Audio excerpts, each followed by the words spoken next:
দুইবার 2 গোলে পিছিয়ে পড়েও ঘুরে দাঁড়িয়ে 9 গোলের থ্রিলারে জিতে চ্যাম্পিয়ন্স লিগের সুপার 8 নিশ্চিত করেছে বার্সেলোনা। এভাবে ঘুরে দাঁড়ানোর ফুটবলে অবিশ্বাস্য ব্যাপার। 5-4 গোলের এমন জয়ের পর বার্সা কোচ হ্যান্সি ফ্লিকের কাছে ব্যাপারটা অবিশ্বাস্য মনে হয়েছে। বিশ্বাস না হওয়ারই কথা। 63 মিনিট পর্যন্ত 3-1 গোলে পিছিয়ে ছিল বার্সেলোনা।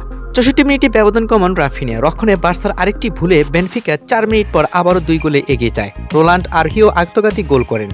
78 মিনিটে প্লান্টি থেকে জাল কাপান লেভানদস্কি। নির্ধারিত সময়ের 3 মিনিট বাকি থাকতে পেদ্রির ক্রসে এরিক গার্সিয়ার লাফানো হেঁটে বার্সার সমতা ফেরায়।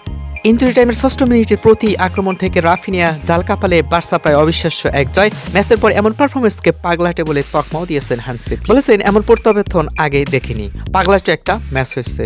সবচেয়ে ভালো দিক ছিল মানসিকতা, আর এই মানসিকতা ঠিক রাখতে পেরেছে বলেই আমার ছেলেরা দল ম্যাচটি খুব ভালোভাবে জিতেছে এবং একের পর এক গোল দিয়েই যাচ্ছে প্রতিপক্ষ দলকে। এটাই ফুটবল। আমার মনে হয় না এরকম প্রত্যাবর্তন কখনো দেখেছি।